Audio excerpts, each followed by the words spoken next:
Oh. Gitu misalnya. Biasanya website porno gitu nggak sih? Nggak juga? Bisa aja. Oke.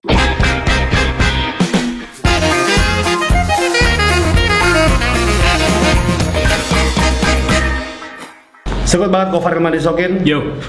Jadi kemarin gue udah ngobrol sama seorang yang mempunyai profesi sebagai akun jual beli follower.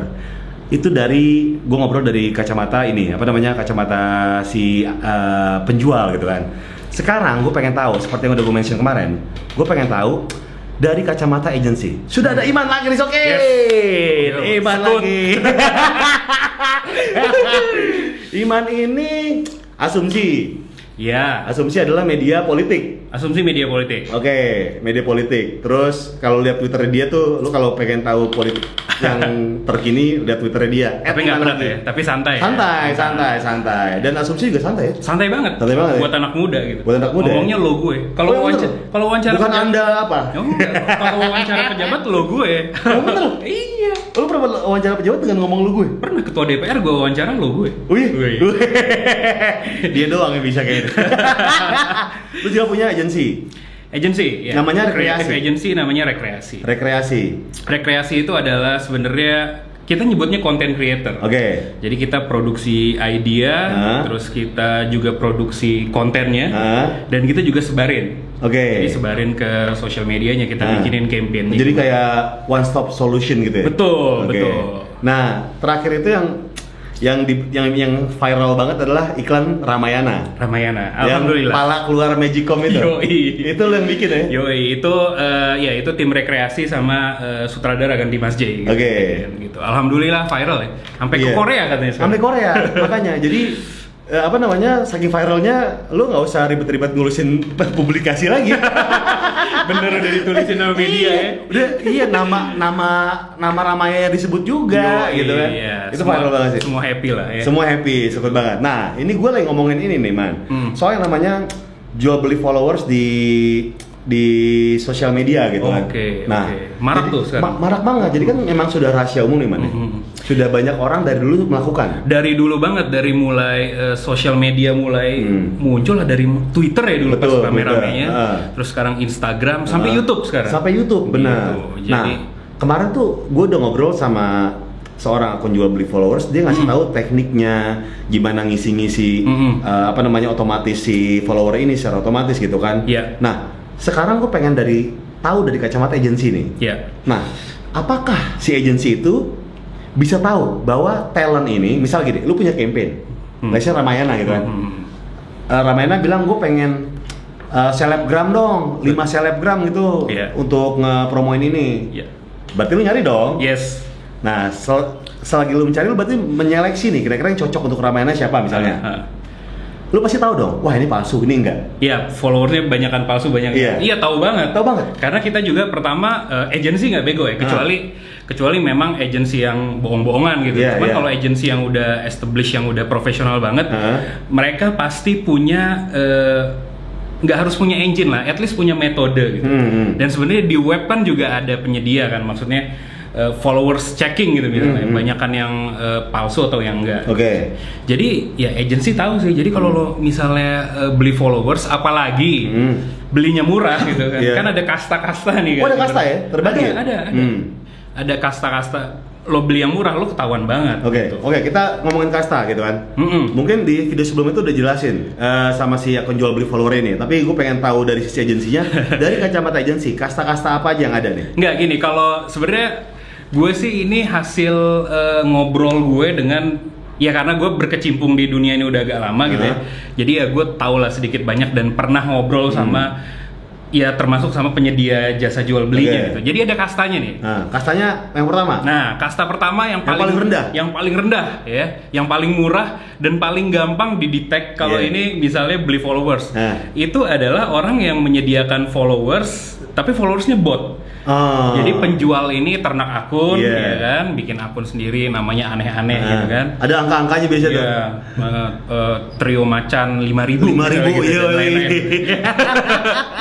Nah itu si ternak akun itu disuruh follow yang kliennya gitu kan. Jadi murah gitu. Jadi nggak mahal tapi gampang banget ngeceknya. Jadi kan kalau engine ini buat cek itu kan nanti ngecek apakah akun-akun ini pernah posting atau enggak, aktifnya sejak kapan dan lain-lain kayak gitu. Itu gampang. Kasta kedua itu penyedia jasa jual beli followers biasanya bikin iklan. Bikin iklan, Iklan kayak gimana tuh? Apapun itu yang akhirnya menarik orang untuk ngeklik tombol.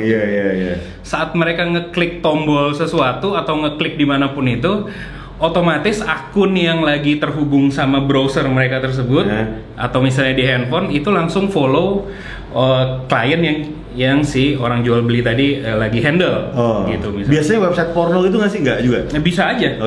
Bisa website porno, bisa juga iklan-iklan baris di Facebook.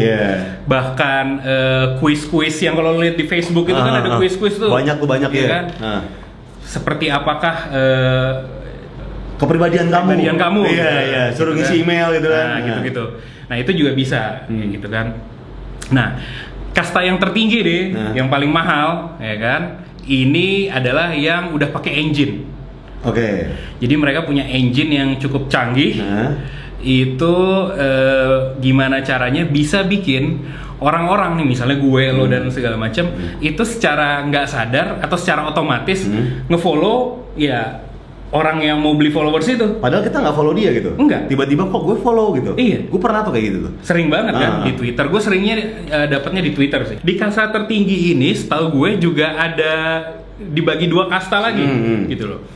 Yang mahal banget sama yang agak mahal, gitu kan. Nah, yang agak mahal ini biasanya nggak ngasih garansi, Far. Nggak ngasih garansi seperti yang mahal. Yang mahal ini ngasih garansi bahwa followers lo nggak akan turun. Oh iya? Yang udah beli. Iya. Ada garansi kayak gitu? Ada garansi kayak gitu. Jadi misalnya lo beli 5.000 gitu ya. Nah, itu paling jauh turunnya cuman 10. Nah, kalau yang nggak garansi itu bisa turun sampai 2.000, 3.000 gitu. Gitu. Jadi tergantung mahal murahnya gitu. Nah, dan biasanya yang pakai engine itu ya, itu asalnya dari luar negeri, dari US, dari Kanada gitu. Lo emang mereka si bule-bule ini suka beli follower juga? Oh, jangan salah, justru mereka yang hobi beli followers kayak gitu. Yoi. ABG-nya tuh ya.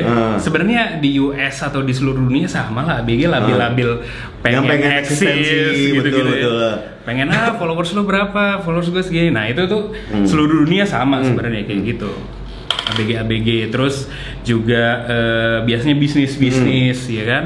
Biasanya kalau bisnis atau politisi tuh mereka nyari followers atau beli followers sebenarnya bukan buat biar keren-kerenan jadi endorser atau apa atau ini, cuman buat keren-kerenan justru. Jadi terlihat justru keren-kerenan, terlihat kredibel gitu. Jadi misalnya lu politisi nih, ya kan, Twitter lo atau Instagram lo followersnya cuma 2.000 kan, apaan nih gitu kan, kan nggak kredibel gitu loh. Nah, dan kebanyakan juga politisi kan pas mau kampanye doang dia aktif menyapa warga gitu. Nah, jadi ya udah secara instan mereka beli deh kayak gitu. Kalau kayak Ridwan Kamil atau Jokowi gitu kan emang karena mereka main Twitter atau main Instagram kan emang udah banyak followersnya. Nah, yang lain-lain nih yang misalnya baru gerak pas mau kampanye doang ya mau nggak mau harus beli followers. Tiba-tiba aduh malas sosial media, tiba-tiba pas kampanye langsung aktif banget gitu kan. Jadi seperti gue bilang tadi di US tuh ya anak-anak ABG, bisnis, artis-artis yang baru mau naik juga banyak gitu. Sampai kenalan gue nih yang di US ini nih yang jual beli followers yang canggih. Itu sampai pernah gue tanya, ada nggak orang terkenal yang pernah beli followers sama lo? Dia mention akhirnya. Gue nggak tahu, ini gue setengah percaya setengah enggak. Tapi cukup meyakinkan dia ngomongnya. Oke, yang pernah beli followers sama gue itu salah satunya adalah Bloomberg. Anjing, kan bener loh. Iya, gue juga bingung kan. Abis itu Barack Obama waktu kampanye. Barack Obama main katanya gitu. Barack Obama beli kata dia. Beli followers katanya. Gitu. Ya mungkin itu ya buat kampanye. Ya mungkin timnya mikir ada KPI tertentu, misalnya di bulan ini harus naik 100.000 betul, kan betul. nggak tercapai, ya udahlah biar akhirnya biar ini beli jalan pintas akhirnya beli. Nah, gila Barack Obama beli ya? Apa dia nggak cukup? Tahu ya gitu ya. Apa dia nggak cukup dengan bermain iklan BSI kampus? Itu udah cukup meraup suara loh. Ngapain harus beli lah Obama lah? Aduh. Oke, itu katanya kan ya. Kita nggak tahu pas siapa nggak. Nah, ini dari kacamata agency sebenarnya, lu akan make si talent yang terindikasi beli follower nggak sih? Kalau untuk ngebas udah pasti enggak. Udah pasti enggak. Gitu.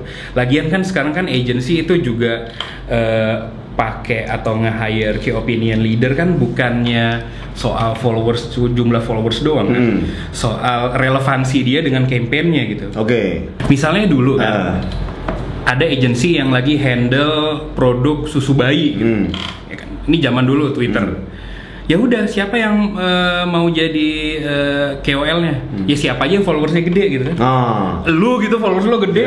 Ya bisa aja lo bayi misalnya. bisa aja pakai gitu kan. Nah, kalau sekarang nggak bisa. Sekarang udah berdasarkan relevansinya gitu. Misalnya popok bayi yang ngebas ya ibu-ibu lah atau bapak-bapak yang udah punya anak gitu. Kayak gue nggak mungkin ngiklanin baju hijab gitu kan. Betul. Iya kayak gitu. Kalau lu apa sih? Kalau gue lebih bir ya. Seputaran itulah. Karena itu menurut gue agak suka ya, karena mereka nggak tahu spending di mana jadi kan. Dan campaign-nya bagus banget. Iya. Campaign-nya positif ya. Ya gitu. Jadi agency sekarang nggak hanya ngelihat followers, apalagi memang orang-orang yang anjir tweetnya jelek gitu, sampah dan lain-lain, tapi followersnya banyak. Ya dari itu aja kita udah curiga bahwa ini pasti nggak bener gitu. Nggak usah masukin engine buat checking lagi sebenarnya. Jadi udah lihat itu aja udah bisa. Oke, nah itu pasti lu nggak akan pakai nih ya talent-talent ini? Nggak akan pakai? Nggak akan. Kalau kliennya maksa, lu akan memberikan penjelasan nggak? Kita akan berikan penjelasan bahwa Bu atau Pak ngapain buang-buang duit gitu, ya kan? Ngapain buang-buang duit? Kita cukup pakai orang yang followersnya mungkin cuma 10.000, tapi memang engagement dia di bidang tersebut ya tinggi gitu loh. Sekali dia nge-tweet, conversationnya muncul banyak. Nah ini bisa kelihatan kan? Sekali nge-tweet, retweetnya berapa itu yang paling gampang. Nggak usah lah cek impresi atau apa gitu, nggak usah. Kelihatan aja dari berapa retweet. Nah ini mungkin kita akan sedikit jelasin sama teman-teman di sini. Memang ada beberapa zaman sekarang tuh ada beberapa pekerjaan yang tiba-tiba timbul gitu kan, seperti namanya influencer. Mungkin Iman bisa sedikit jelasin sebenarnya apa sih influencer itu? Influencer itu ya dari katanya sendiri ya orang yang bisa mempengaruhi orang lain yang lebih banyak gitu kan, influencer. Kalau dulu tuh zaman-zaman Twitter baru naik dan bisnisnya baru naik ya namanya ya buzzer influencer gitu. Makin kesini makin lama dan analisisnya makin dalam, itu namanya mulai ganti. Jadi apa sih? Namanya KOL. Key Opinion Leader, ya kan. Jadi lebih dibagi-bagi tuh Key Opinion Leader tech gitu ya. Yang teknologi ada, gitu. Key Opinion Leader yang soal mobil ya kan, otomotif ada dan lain-lainnya. Kayak YouTuber sekarang, YouTuber otomotif, YouTuber tech gitu, YouTuber lucu-lucuan gitu. Jadi sekarang KOL tuh udah gitu. Beda ya? Beda. Oke, nah sekarang kita jelasin sama teman-teman di sini apa sih engagement itu? Engagement itu adalah gampangnya yang lo atau sesuatu yang lo keluarin atau yang lo omongin itu nanti akan membuat atau bikin apa ya? Penasaran. Iya, gitu. bikin penasaran atau bikin akhirnya orang ngikutin terus. Gitu. Iya. Engage sama apa yang lo omongin. Oke. Apakah dinilai dari misalnya gitu? Gue ngebahas di Instagram gitu kan. Apakah engagementnya dinilai dari komennya atau gimana? Biasanya agensi ngeliat di mana sih? Dari sebenarnya kalau yang gue pelajarin kalau engine yang dari Twitter ya, dia dari Twitter nih yang gue tahu. Itu pertama dari tweet itu misalnya ada link itu diklik ya kan, habis itu tweet itu di retweet atau di likes sama dibales. Nah di retweet pun nanti apakah dilihat apakah dari retweet ini di retweet orang lagi atau enggak dan lain-lain gitu, ada algoritmanya tersendiri gitu. Jadi nggak hanya dilihat retweetnya banyak gitu, engagementnya paling lebih banyak, pasti banyak belum tentu. Gitu. Harus dilihat dulu gulirannya gitu sih. Begitu kalau engagement. Dia sebenarnya engagement adalah sesuatu yang paling dekat dengan conversion sih. Kita ngomongnya conversion ya. Jadi apa yang lo apa yang lo promosikan akan terkonversi atau tidak ke konsumen beli barang lo apa enggak. Yes. Gitu. Engagementnya itu yang paling dekat dengan konversi. Betul, ini karena menurut gue agak zaman sekarang tuh udah lebih pintar semuanya. Betul. Antara brand sama influencer juga semua pintar. Sekarang termasuk yang bacanya juga pintar. Betul, lebih pintar lagi. Followersnya. Iya, dia tahu iklan, tapi gue pengen tahu nih gue dibegoin sampai sejauh mana nih. Betul. Sekarang kan juga para followers gitu, para penikmat sosial media kan juga sebel ya kalau ada orang yang ngiklan, pertama kontennya jelek. Iya, betul. Kedua ngiklan terus, iya. Ketiga kayak ya elah lo dapat brief tapi lo nggak mau ubah, jadi kayak iya. Kita agensi juga ngelihat itu. Iya. Tidak disesuaikan dengan bahasa lo gitu kan. Serajin apa sih lo bikin konten sendiri gitu. Serajin apa lo akhirnya memfollow up apa yang lo promosikan gitu kan gitu. Oh, agensi pasti lihat dari situ ya? Lihat dari influencer situ ya? biasanya. Nah, ngomongin soal yang namanya jual beli akun palsu atau akun bot gitu kan. Lu pasti tadi udah dijelasin lu nggak bakal yang namanya make nih orang gitu kan. Ini make ini. Nah, sekarang gue nanya sama lu, kan sekarang udah canggih nih man. Udah canggih. Seperti tadi lu bilang, ketika si brand kerja sama agensi, terus tiba-tiba ada satu KPI yaitu di nilai-nilai hitung-hitungan dalam satu campaign, tiba-tiba KPI-nya tidak bisa dipenuhi sama si agensi gitu kan. Akhirnya dia menyewa jasa si akun jual beli follower dan likes ini. Iya. Lu pernah melakukan itu nggak? Gua nggak. Karena gini, karena gue main di dunia ini kan sejak lama gitu. Jadi pertama gue udah tahu trik-trik buat ngejar cepetnya gitu. Adalah yang bisa kita lakuin buat ngejarnya. Misalnya itu. Karena juga pelaku sosmed juga kan? Iya, bikin iklan dan lain-lain gitu. Nah, itu poin penting tuh, karena gue juga pelaku gitu. Beda sama pebisnis digital yang bukan anak sosmed. Benar. Mereka setuju. Mereka nggak tahu perilaku orang-orang di sosmed tuh gimana dan segala macam, menganggapnya ya udahlah yang penting followersnya banyak dan segala macam, bisa lah dibego-begoin gitu loh perilakunya kayak gitu. So far sih alhamdulillah gue nggak pernah gitu. Dipaksa untuk melakukan itu pernah. Sama brand misalnya kayak ya udahlah pakai itu aja gitu. Pernah ya? Brand sih nggak pernah. Tapi public figure atau politisi pernah. Oh iya? Iya. Kan yang begini-beginian tuh justru yang paling banyak sekarang ya di Indonesia. Yang paling banyak minta tuh justru politisi. Siapa man? Jangan lah. Ntar diculik lagi mau lebaran. Bentar lagi lebaran cuy. Tiba-tiba. Aduh, hilang. Oke. Oh gitu. Kayak gitu ya? Iya, karena kan ya seperti gue bilang tadi, politisi untuk bisa terlihat kredibel ya kan. Dan mereka juga mungkin baru terjun, ya gimana caranya biar terlihat kredibel, ya beli followers. Wah banyak nih yang ngikutin saya gitu. Kayak survei lah, mereka kan kadang-kadang wah pak tolong naikin survei saya gitu, kan gitu, membohongi diri sendiri gitu. Mengesankan bahwa mereka banyak pendukung, mereka banyak pengikut. Betul. Padahal enggak. Iya, karena tadi kemarin gue sempat bilang gitu kan man, manusia tuh sepertinya senang dalam suasana delusional gitu kan, membohongi diri sendiri. Dia tahu dia lagi dibohongin sama apa yang dilakukan. Betul. Cuma menyenangkan hati aja gitu. Aneh kalau kayak gitu ya. Iya, kalau gue sih enggak ya. Tapi kalau lo mau ya silahkan gitu kan. Terserah lo gitu kan. Asal jangan, menurut gue sih jual beli followers atau lo beli followers ya sah-sah aja, asal nggak ganggu orang gitu. Betul. Gitu. Asal nggak akhirnya akunnya lo pakai buat nyerang orang dan segala macam. Menurut gue sih sah-sah aja. Tapi balik lagi, rugi-rugi lo sendiri, duit lo sendiri. Benar. Tapi balik lagi, agensi juga punya penilaian sendiri. Betul. Gitu. Oke. Teman-teman lo juga nggak bego lagi kok. Betul. Zaman sekarang tuh orang udah nggak bego kok. Benar. Nah, nih man, kalau ciri-ciri akun yang beli follower, menurut lo apa aja man? Dari kacamata agensi nih, kita nggak ngomongin engine ya. Dari kelihatan kasat mata aja deh. Kalau dari Instagram paling gampang Instagram, ya. Kasat mata, fotonya nggak bagus-bagus banget, ya kan? Fotonya nggak bagus-bagus banget. Ya orangnya nggak terkenal. Kalau orang nggak terkenal tapi, kalau orang terkenal tapi fotonya nggak bagus-bagus banget, ya mungkin followersnya banyak karena dia terkenal, ya kan? Tapi kalau orang nggak terkenal, fotonya biasa-biasa aja, followersnya banyak, ya mungkin dia beli followers.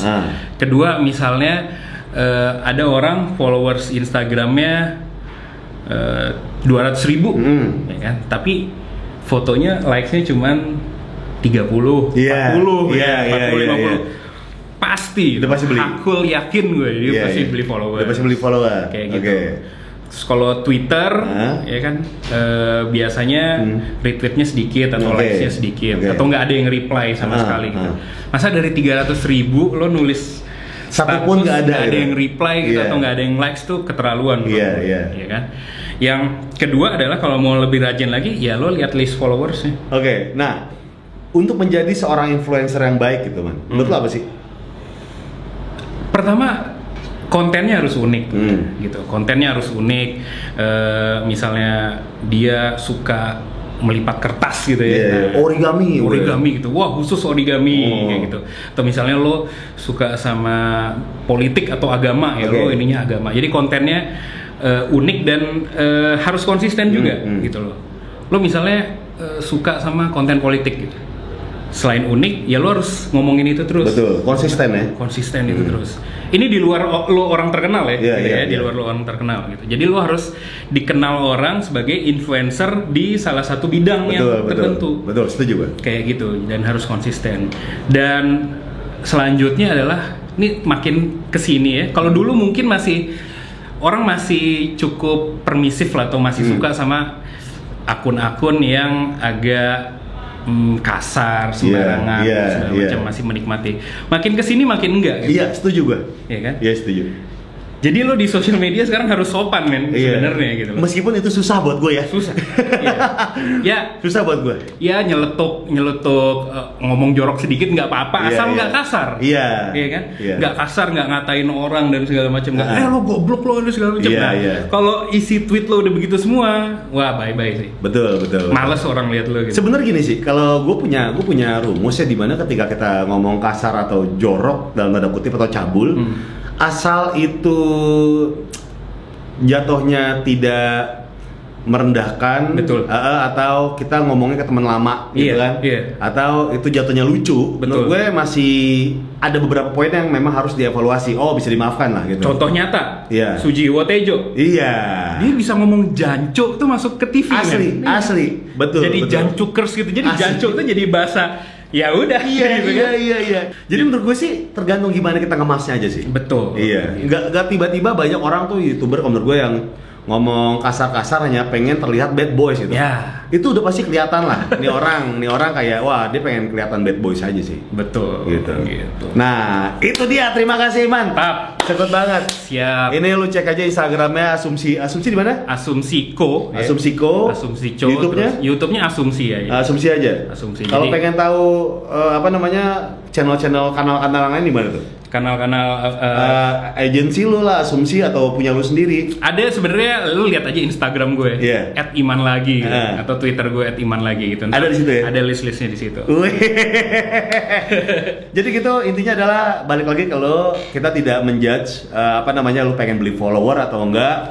Tapi teman gue Iman ini dari Kacamata Agency sudah memberitahukan apa-apa yang memang dipandang sama agensi untuk meng-hire seorang influencer gitu kan. Betul. Nah, dan salah satunya adalah yang tadi jual beli follower itu. Agensi dengan sangat mudah bisa mengetahui bahwa ini orang beli atau enggak. Sekali lagi, semua orang senang hidup di dunia delusional, dan kita tidak menjudge sama sekali. Kalau lo senang hidup dalam keadaan itu, sok atau mangga. Yang penting jangan merugikan orang lain. Benar. Terima kasih semua yang udah nonton. Terima kasih Iman. Thank you. Sekut banget. Sampai jumpa kapan-kapan gue bikin konten lagi sama dia. Sekut. Salam jempol kejepit buat semua. Terima kasih udah nonton. Jangan lupa subscribe. Sekut cuy. Jadi mereka punya engine yang cukup canggih. Itu gimana caranya bisa bikin orang-orang nih, misalnya gue, lo dan segala macam, itu secara nggak sadar atau secara otomatis ngefollow ya orang yang mau beli followers itu. Padahal kita nggak follow dia gitu. Enggak. Tiba-tiba kok gue follow gitu. Iya. Gue pernah tuh kayak gitu tuh. Sering banget kan di Twitter. Gue seringnya dapatnya di Twitter sih. Gue terakhir tidak sengaja follow Hitomi Tanaka official. Yakin lo nggak sengaja? Nggak sengaja sama Dinar Candy. ini apa nih? Kapan gue follow? Nggak pernah. Iya. Kayak gitu lu aneh. Percaya nggak guys?